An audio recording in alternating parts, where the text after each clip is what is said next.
morning. Good morning. Okay, our section here at NASA Ames was to learn about arc-jet technology and heat shields, thermal protection systems. So we came up with this for our presentation, or our lab experiment slash project. Project is what we call it. For those on your sheet, engineering process for heat shield creation through arc-jet simulation. Let you get that down. Way too many words. We were thinking We were of trying to going find for an an acronym. acronym, but we couldn't come up with one that made that. EPHSC AJS. I'm sorry. Sounds like Sounds like it. Yeah, I'm Margaret Schmitz. Actually, one more slide.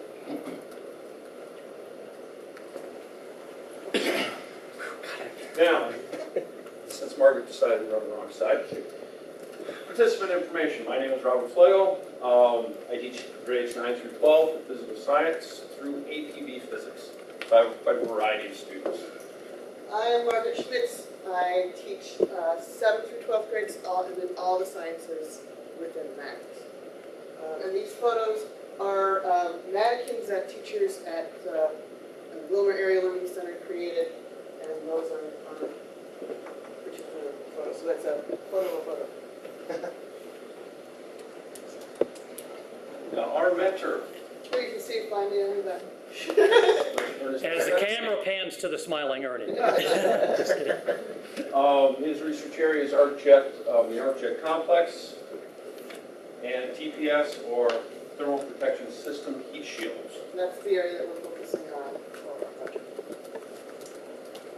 And we'd like to say thank you to Ernie. Yes, we thank had a you. wonderful time. We got to see tons of stuff, and we were really excited to try to get all that information back to our students. Okay.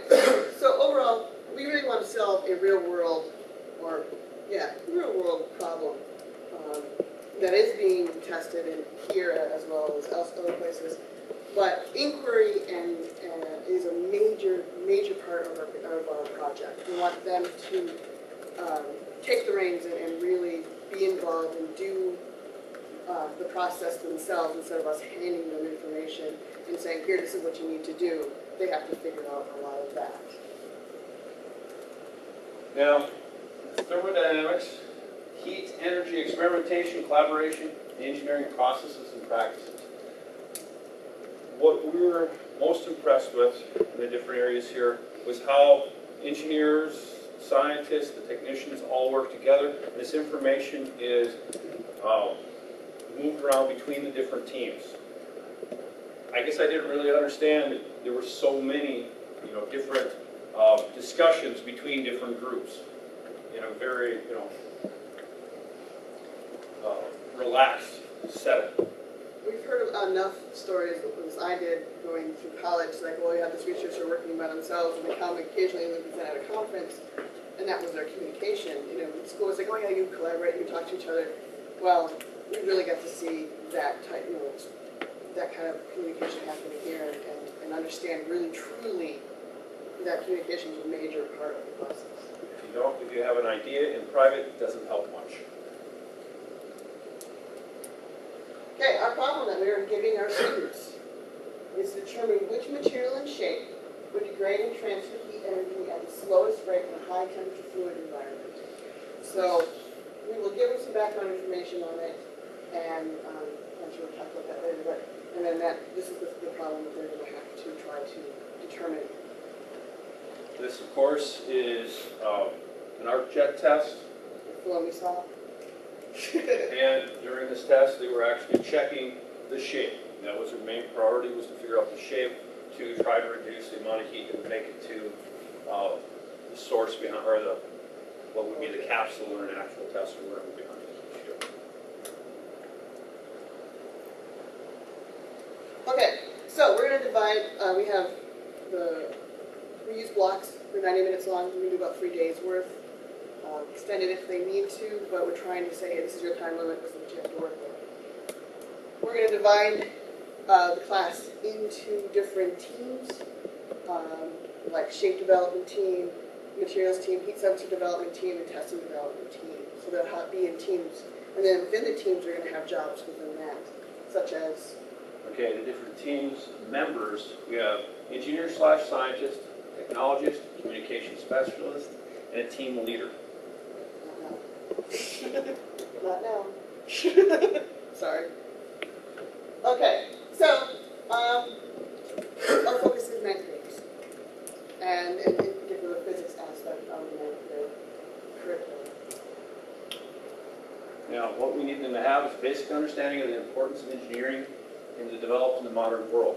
What I mean by that, one of the different projects that I'll do in the very beginning of class is for them to, in the class, list 30 different things that have been affected by scientists or engineers in the classroom. Well, eventually we get down to the idea that there's probably only, well, everything gets screwed around with by scientists and engineers. The ones that we normally go with all the way at the extremes, the air, well, it probably went through a filter before it made it into the room. Light, hey, it went through a window. And if they have contacts or glasses or whatever else, it's been manipulated even more. But to just basically give them the importance that this is all important to our lives. And I even sometimes flip it all the way back to how many of you have had a shot? I mean, if you've had a shot or a vaccination, you might be alive because of some scientists that you wouldn't be around by this time. And we can also always go into the indoor plumbing and all the other fun things. And what the classroom would look like and sending them out to get cold pieces of wood. We also should have some basic knowledge of the content area that we're doing. Hopefully by ninth grade they've had, they've gone through this and they remember some of the stuff. They also remember that they put their hand over a flame and it, can't burn them. And then, gone through some of our introductory stuff, introductory material. My understanding of what we're reproducing, from description of thermal protection systems, videos, and images.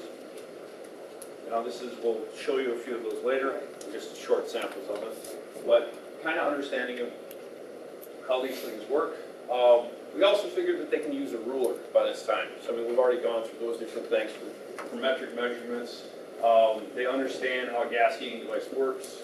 And as you said, they understand that you don't stick your hand in the flame.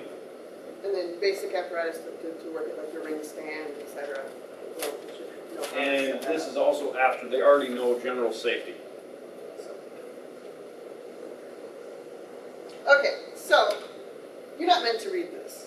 It's This just, is to show you that yes, we went and found 12 national standards that can align to our project, as well as 4 of the Minnesota standards. So, we're just kind of impressed that there are that many. So, okay. can you turn off your projector from the top, please? I guess we can go to that. Well, you're really not meant to read the slide. No.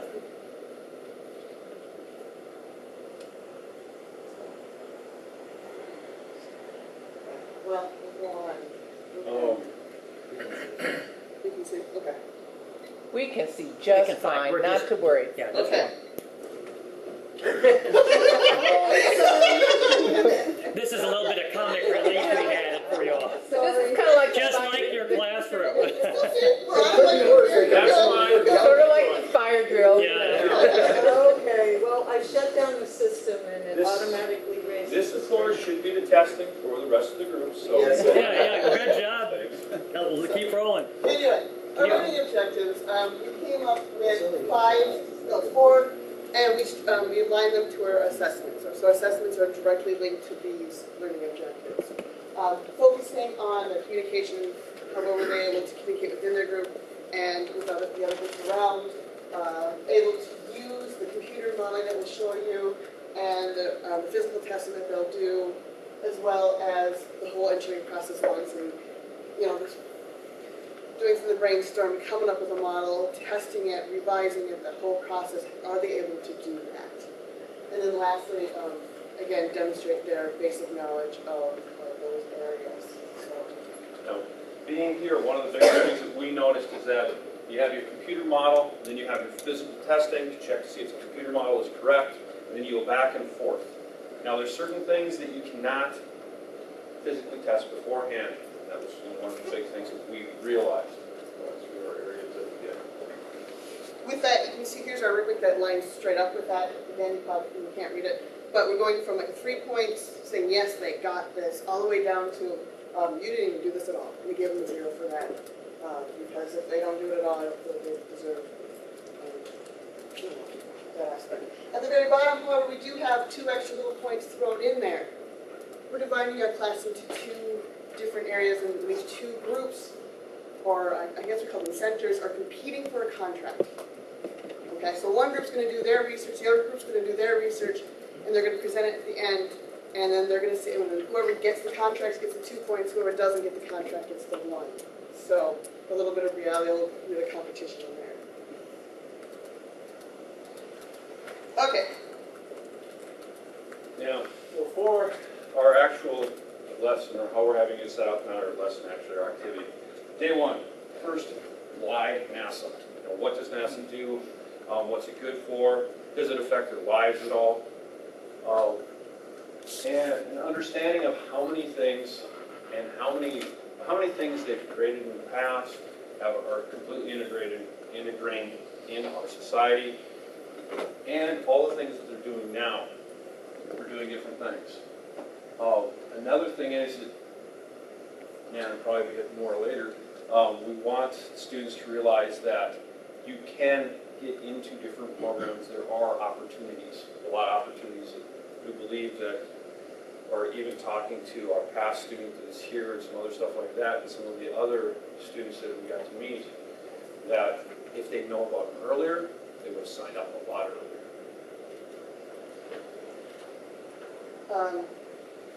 Kind of going to help them a little bit, saying, wouldn't it be fun to go out to space, and then remind them that the return trip is a very, very important aspect of that.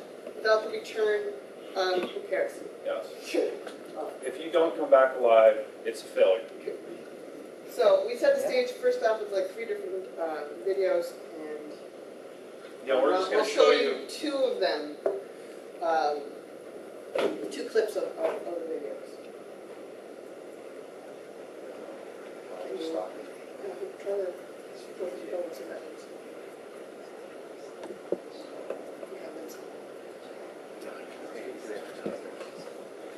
Now, the ones that we'll show you here are all available on YouTube. Okay, the first one we could go through would be, why don't you want to be like a falling star? Of course, we're going to make sure they know what a falling star is, but that would be entry without heat shield. Okay? Riding on this one would be unpleasant, to say the least. Probably quick, but unpleasant. Toast. I'm not showing where. I believe this one was supposed to hit a car at the end. Okay? Now, others. These would be ones that we could show. I'm just going to show you what they are quick. Space Shuttle Columbia. This is a National Geographic reproduction of what they believe happened. There's a part 1 and a part 2. And one that would be the more stressful one would have been the Apollo 13 reentry. What?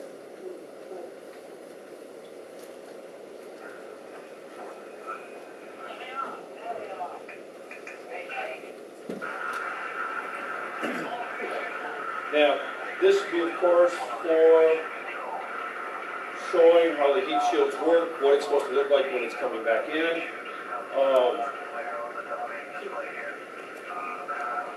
Myself, the big deal would have been that they didn't know if their heat shield was damaged. Also, when they were coming in, they were out of radio contact. They were supposed to be out of radio contact for a certain amount of time. It went longer. Pretty well, everyone figured that at that point, they're all dead.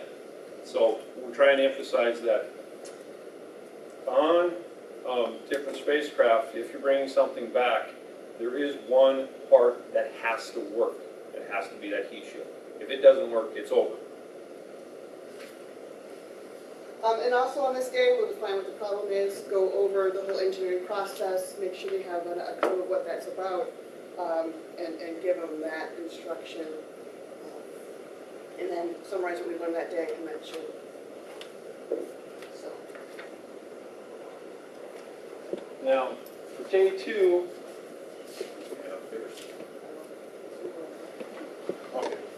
for day 2, this is the engineering process. First, you do this little quick review of the day before, and then we divide the class into centers. Now, this might not be a fair and even assessment, and I would hate to actually set certain students against each other in here, but if we would like to, we could split this whole room. Oh, let's just go directly between Mr. Freder and Pat, or Ernest and Pat. So this is one team. Now, of course, in a classroom, we've set these up as evenly or any type of method you want. At the higher level, I'd probably let them choose because they have to actually figure out who they can work with and who they can't work with. The lower levels, of course, we might even, just a brainstorming thing, was do it like picking for a kickball game, Or but for a little bit different outcome. So maybe certain people might be picked first where they might not be picked first for the kickball game. Or sometimes it's, be good to also pick it for your student and say, okay, I'm going to have, if you look at your descriptions, this student doesn't tend to like to, do this job and, put them in there and make them a little uncomfortable, but at the same time help them support. Try to get So them to give them grow, but stretch a not little push bit. them over. Yeah. So it depends on your style, your class, which route you want to divide your class in. So we would obviously review first, and then we divide them into teams like we just did. And then within the teams, into the centers, we would then divide into the teams, and we have on the sheet for you kind of what the team goals would be for each team, what kind of materials they'll be given, and then, so there's 2 on this side and 2 in the back.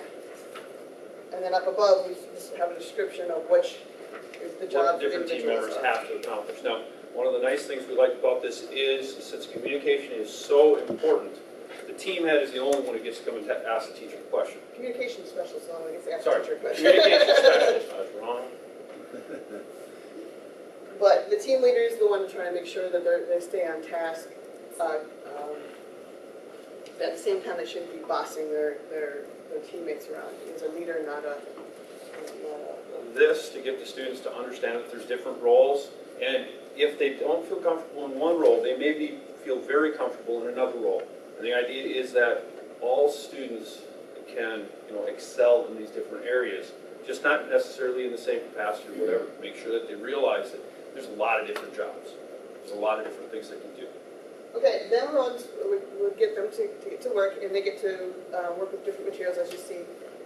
They get to try different testing and simulations. So we're going to show you a couple of them. I'll show you one.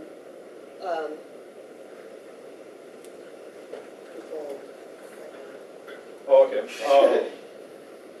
Now, just thinking about it, general testing setup, what we're going to actually have the final testing to prove if they're relatively well figured out, different things would be this setup. We're thinking Bunsen burner for the gas jet. Could be a Fresnel burner, could be a blowtorch. We'll go through and explain that they probably should be doing this outside and other things like that. This is the final testing. Like Yes, this is final testing. They'll do a lot of work in their own areas to say, okay, the materials group will say, okay, which materials should we do this final test on? And this will And be the they'll go sample through their that they would testing. finally test with thermocouple heat sensors on it, on the outside and on the inside. Well, hopefully that's- Now, for one of the other groups. I'm going to pass this on. This is the same thing that he's going to show you up there. I'm just going to play with this as he shows you. We'll have a volunteer. You want to volunteer? Help us out up here, play a little bit on screen. We got a volunteer right here. Thank you, Brett. In a moment, we'll have you play. But Now, what this is a simple wind tunnel type program. One of the things that our district is looking at is using handheld and pad type devices for well, first for instruction, but then eventually for each student, so they can play it, and actually have, play. So they can learn and have access to technology at all times and understand it. Now, one of the different apps that's on there is a wind tunnel app. And we've all went and saw wind tunnels. This one is a simulation. It is not perfect. It is not a supercomputer from NASA. One of the But- reasons, yeah, one of the reasons we like this is that we could then do a lot of changing the variables. Well, here we're looking at pressure. Okay, so Now, there's a bunch of different options. right now, we switch it to slow. Yeah, this one would be small, But we like the fact that we have them use the pressure aspect so they can play with the different shapes. They can create their own shapes, save them, test them, and they can get whatever shape they want and be able to say, okay, which one's going to not have as much pressure like on the tip, or hopefully they'll figure that out. for sure. Now, with this one of the cool aspects is you can actually draw whatever type of object you want. And that's what Say we have right here a- at the a sharp point or a curved point. You can also go back and erase sections if you want to and see what would happen. But it's just a way for the students, you can also change the rate of flow and everything else, just a way for the students to actually visualize and try to determine what the best shape is. Things that come back from space have been different shapes, but we also want them to be able to actually research and look into it. One of the things that They will have to save the ones that they test, in order to present to the others, saying, okay, this is why we picked this particular shape. The one that we're actually will be using will be the Pro version. This is not, Pro version right now has some technical difficulties. they're working on. They're working on it, so, The style, but we're in communications with them, trying to say, hey, this is what we like, and they've been very, very helpful. So, okay, Brett, come on and play. To get the different options for the role. So then we can erase what we have, so we can set it. eraser, you can We draw have a wall. something set in, we do all sorts of stuff. So, Brett, I put you in the spot. Now, What shape do you think would be a good shape to, erase that, then you just run your finger over the top of it, and erase it. And then you click back on the blue arrow, and then you can put it back in. I know you weren't with us, but,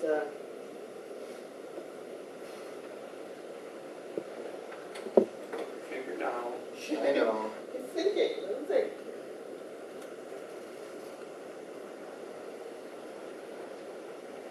Now for this, you can also change the rate, whatever else you'd like to do. So yeah, he came up with that nice curve. So yeah, we can. Now, are we manipulate saying a this lot. is fully accurate in the exact way that it should be? No. But we are saying that they can, experience or go into it and use it, demonstrate it in front of a class, or when they communicate back to the rest of the people in the group, different things like that. And then, of course, they will be then testing the, physical test of which one they came up with to see if they did what they thought it would show. So that's just one of our, tests that we use. How did that done? And of course, you can put airfoils in or whatever else. Yeah, we can put any shape you want. You can, it's kind of fun. You can go bring in shapes. You can bring in a car. You can, How much If time you do get they have? distracted, what? How much time do they have to We're mess gonna give around? them, one of the things we remind them that they do have a time limit. They have that one block to work on. Mm-hmm. So they, yeah, they could spend a lot of time playing with this, but that's part of the job of the team leader to say, hey, wait a minute, we only have this block to work with. We need to be able to make sure we can get it done in this time. And if they need more time, the communication specialist can come up to, and say, hey, you know what, we need this because we're doing this, this, and this, and demonstrate to us that that maybe, they're having to move it around and that they deserve more time. So, but they do have a deadline. So, Next, you want to scrap?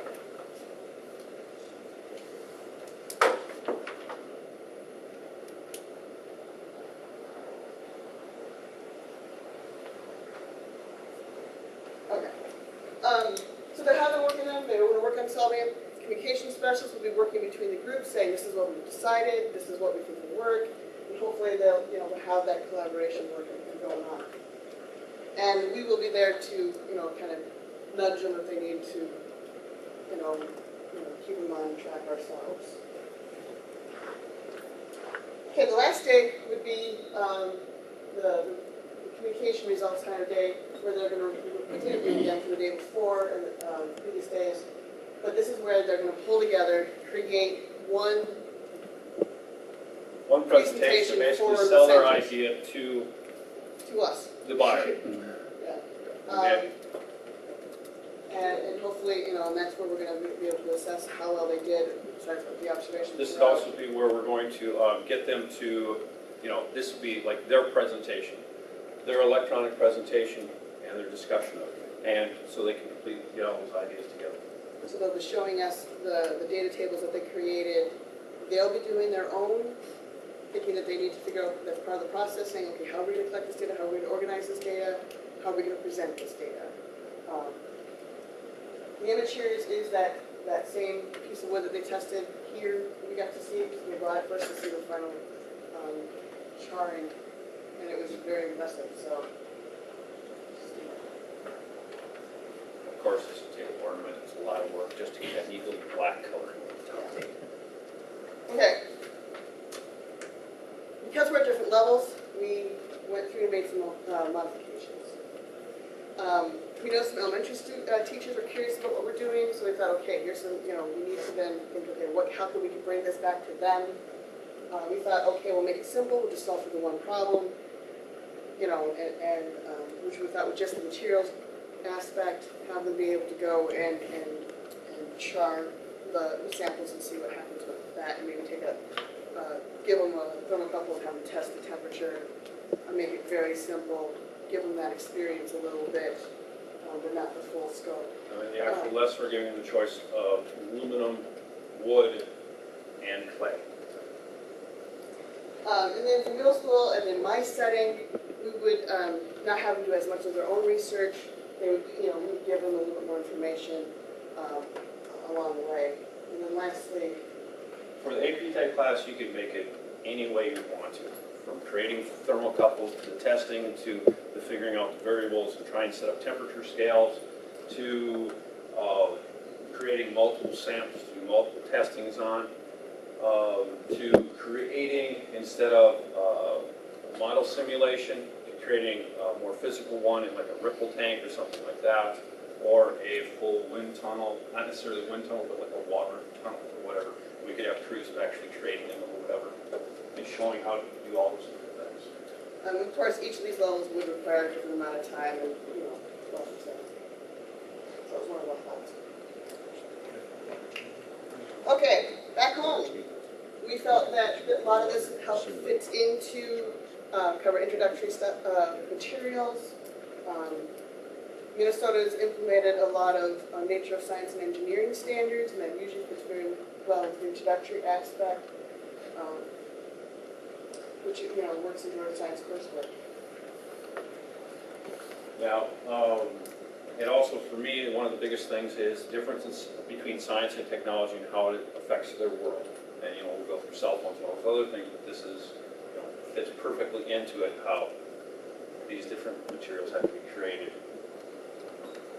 How will you use what you've learned to improve the more modern sim lessons? One of the cool things, kind of reopened my eyes to how in-depth engineering of so many different things are. It got me, reignited or re-excited about a lot of different things. I want to make sure that my students understand that.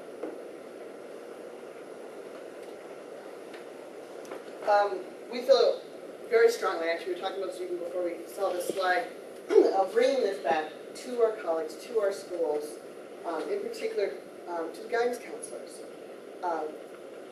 There's so many opportunities out there that students don't know about, and I have a feeling that the counselors don't know about. So how can we push our students in these directions if we don't know these programs that exist? We've been introduced to a lot of different things. There's a lot out there, a lot of resources out there. And so we're going to bring that to our counselors and our colleagues to say, hey, look what's out here. Look at like for our math teachers, and bring them stuff that we've learned and show them all the possibilities that they can do.